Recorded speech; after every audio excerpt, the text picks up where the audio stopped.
Hey Pioneers 6 and 7 come to you a little late for this phase line roll-up, but still important nonetheless to kind of give you a snapshot of how we finished and also to say thank you for your hard work and job well done. And I think we have a couple that we're going to recognize for some outstanding accomplishments for phase line in December. Is that right, Sergeant Major? Absolutely, sir. Absolutely. Okay, so Pioneers, phase line in December. I think we surprised ourselves a little bit. For the regular Army, we finished 94 out of 111 at 84%, or about closer to 85% for the phase line. On the Army Reserve, we're 35 of 31, overproducing 113% for the reserve contracts. Combined, we fell just a little bit short of what our mission was, 129 for 142, 91%. But even though we were a little short across the board, that is the 6th straight phase line that the Pioneers have been in the 90% or higher band of excellence. So well done, solid work. We want to continue that trend, but not get satisfied with just that 90%. We want to hit that 95 to 100% going into the phase line January, phase line February, which is a much taller phase line than what we've recently had. But I know we can do it. And what it's going to take is will and attention to detail. As I've mentioned before, I think I said at ATC, is winners find a way to win. And I have nothing but a battalion of winners. So let's get after that and close that gap. I know we can do it. But before we acknowledge what we have ahead of us in phase line January, which we're actually squarely in right now, let's take a minute and recognize some of our top producers from phase line December. Hey, sure thing, sir. So The top recruiter was Sergeant Woods, coming out of Ashland Station. Hey, he put in 4 enlistments for the month of December. 3 company bringing the heat. Yeah, phenomenal job, Sergeant Woods. Hey, keep it up, keep it up. We need more from you. He was like, more from me? I already gave you 4. Hey, try 5 next time. Hey, but once again, great job. It's like the maximum capacity for a deuce and a half. Always room for one more. Deuce and a half before my time, sir. So Sergeant Major, what other notables do we have? Okay, so let's round it up with top recruiters per company.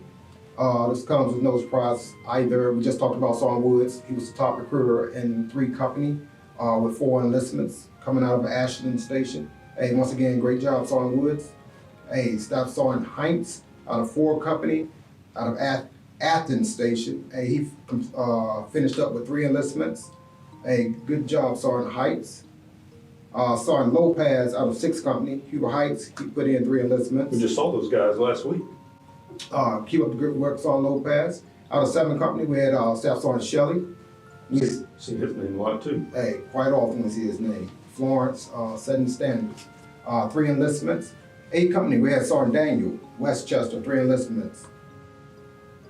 So I think we got a couple more that we need to highlight, but that's a rather long list. Yeah, them guys are really doing what they need to do. They're taking care of business, putting their boots out there.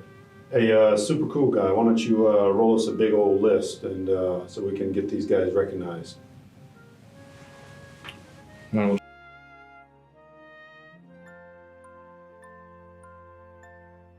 a lot of repeat offenders on here. That's a good thing, sir. That's a good thing. That's a great thing.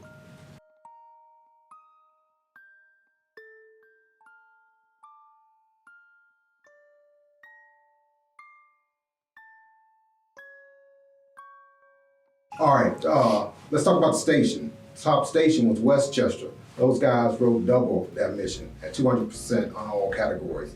Hey, phenomenal job, guys. Hey, way to bring the heat, way to put them in boots. The top company for the phase line was King's Mills. Grade 8. Hey, them guys went 100% on the RA and 150% on the Army Reserve.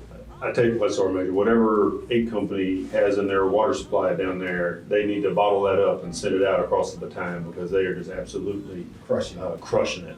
Hey, good job, grade 8. Columbus Company, they finished at 129% on the Army Reserve. 3 company finished at 100% on the Army Reserve, and 4 company finished 140% on the Army Reserve. Hey, so great job, each one of the companies for making your Army Reserve mission. So, Sergeant Major, that sounds like we've got a lot of pipe hitters in our formation. And while we just recognized how we did on phase line in December, I think as we take stock of the end of the first quarter, I think we've done remarkably well. Some pretty good numbers, sir. What are we looking at?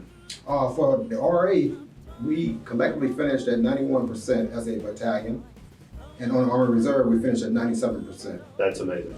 And combined, we wrapped up with 92% across the board. All right, so we still have a little bit of a delta that carried over from the first quarter, but that's still a manageable number to close that gap going into second quarter, which, as I'm told, and as I look at the 3-year historical data, we can actually close that gap, if not get ahead of lead line going into third quarter. So second quarter, that's where we can make this up. So again, being intentional and focusing on attention to detail, that is where we're going to make it up.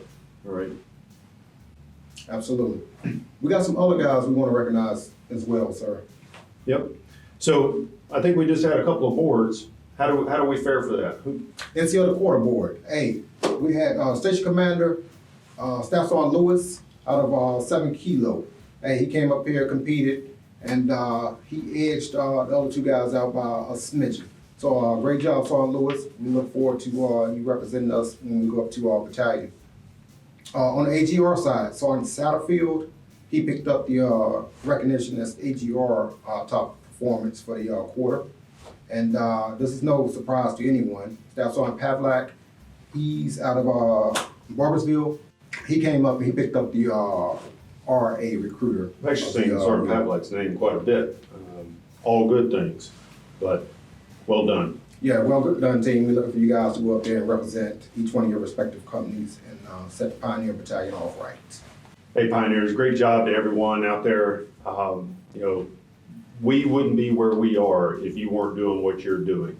So every day, Sergeant Major and I are looking for ways to unencumber you from distractions and to give you the resources and the direction to go out and get us over the goal line. So we just remain especially grateful for everything that you do. I know sometimes you don't hear it enough, and often we don't say it enough.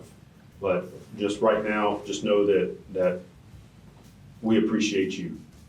Pioneers, as right now we are, Sergeant Major and I are filming this on the eve of Christmas Eve. So you guys are, for the most part, have already taken off to go enjoy your family and this holiday break, courtesy of General Muth. Very well deserved, but while you are off and enjoying your family and the holiday festivities, we just hope that you remember to stay safe in everything that you do. When we come back, we want everyone to come back with us, because the glide path that we're on, we can't do that without each one of you. So just please take a second if you're doing something that is fun and exciting, but also could easily cost you a fingernail or something. Just make sure that you're keeping your wits about you and doing this smartly and safely.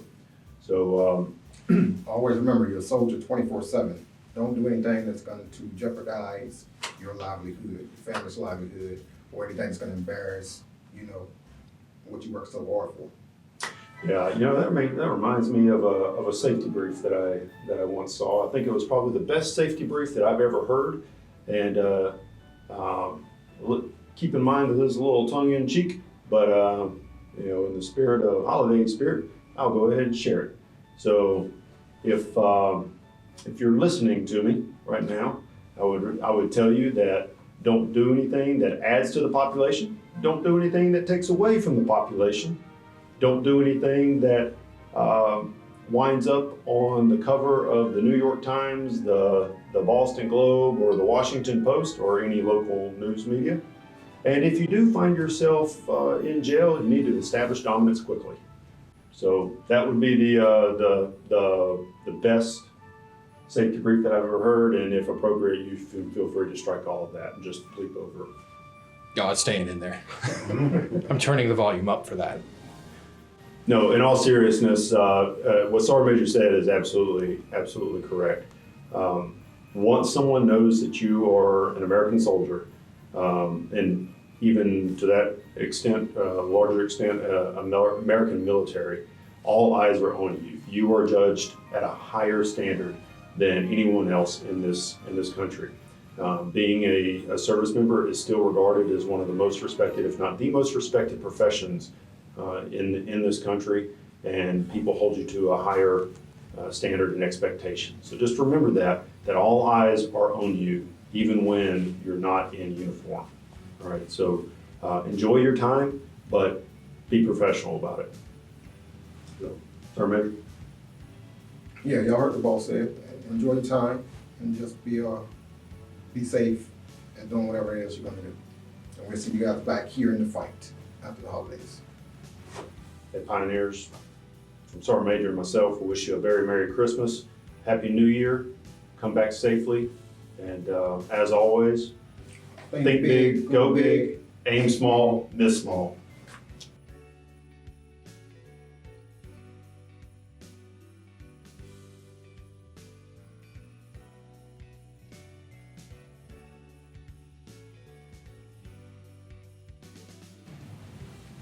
I'll let you go first. I feel so embarrassed saying this. All right, I told you already, super cool guy. But the worst present I ever gave. Hey, I kept telling my mom, I don't know, for whatever reason, when I was in elementary school, we had a gift exchange. And I told my mom, I was like, hey, I gotta take a gift to school. It has to be for a girl. And my mom, she paid me no attention. I guess she was thinking to herself, she already got 3 kids, why am I gonna buy another gift for somebody else? But anyway, time came, I went to school, I didn't have a gift. So I was like, oh man, what am I gonna do, what am I gonna do? So the school had a bookstore. See, I was very intelligent as a younger kid as well. This is proof of that. Because I went to the bookstore and bought a box of crayons with my little 25-cent ice cream money or whatever it was for, milk money, whatever. And I bought a box of crayons. You're dating yourself when you talk about a 25-cent thing of ice cream. And I wrapped them up and gave it to the girl. And that girl opened that box of crayons, and you ought to just seen them big tears coming out of her eyes. And I was so embarrassed. I really was, but hey, that's the best I could do. So let's get right here. I don't know that I've given a bad gift, because I'm pretty intentional about anything that I do give. For those that, a book that I read a long time ago, and even I was this way before then, but is The 5 Love Languages. And it's how not only you relate to other people, but how other people relate to you, and how people respond differently. But I've always been kind of that perceptive with what drives people.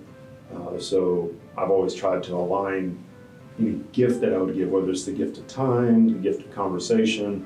If someone likes a tangible, materialistic type thing, knowing what it is that they like, down to, I think, one time I remember that someone liked the Pointer Sisters was their favorite,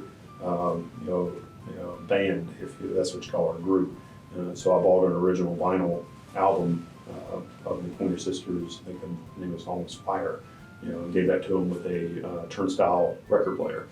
So I don't know that I have a bad gift giving experience. I have bad gift giving or gift receiving experiences, but not bad gift giving. So that's just not how I roll. So you're gonna have to take that and do something with it. But Hey, I was 5, 6 years old. That's not how I roll now. It taught me a valuable lesson then. greatness doesn't know age limits. I guess.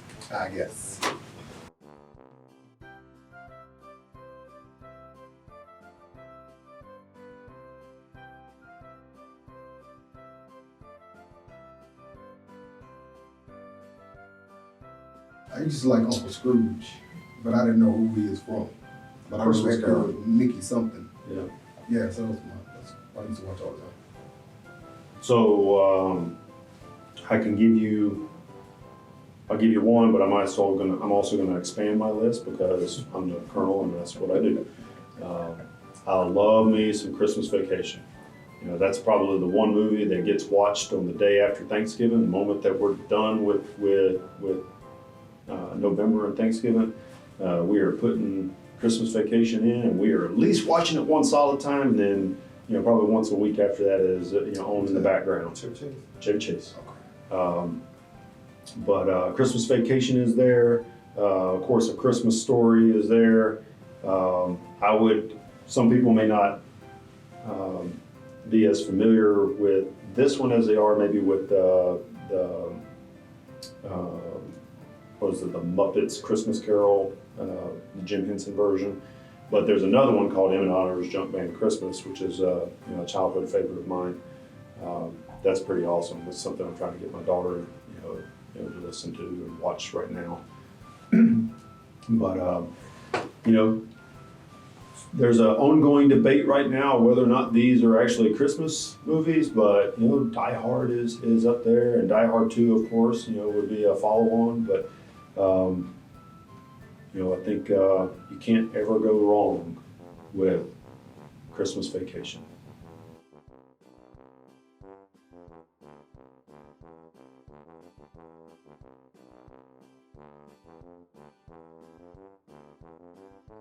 No, I don't think so. Maybe it happened during that time frame, but I don't think it's a Christmas movie. Well, I mean, you're entitled to be wrong. But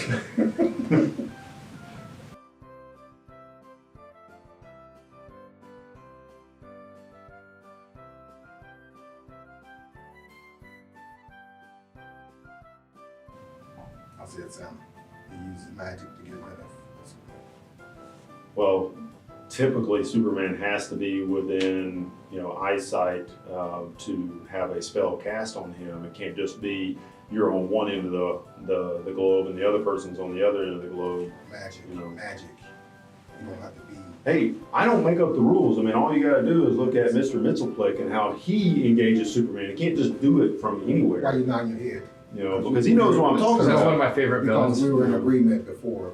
Now all of a sudden you jump into your side. So you just gotta keep your distance far enough, and Superman is fast enough that he can actually move around. And if we're talking about whether it's magic from Mr. Mitzelplick or from Zatanna, there's another magician right there, or Dr. Fate, I'm just talking about the whole.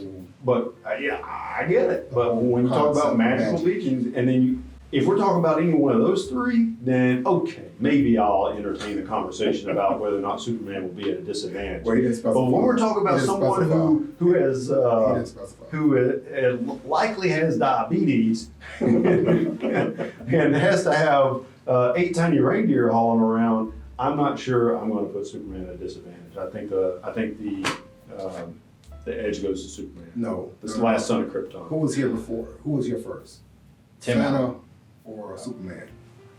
Well, no one really knows the age of either. No. From your time on Earth, who was here first? Superman or Santa? Well, I mean, Santa.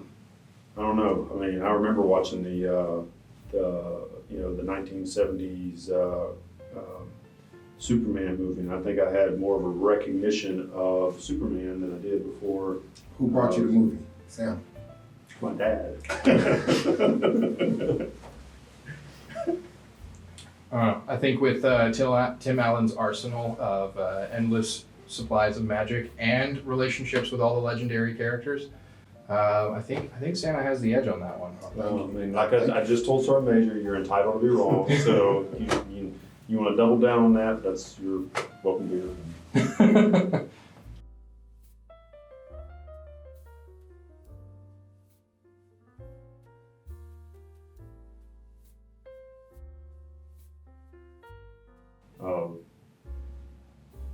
Well, I mean, the one song that I know all the lyrics to is the Jingle Bells, Batman smells, Robin laid an egg, Batmobile lost its wheels, and the Joker got away. Hey!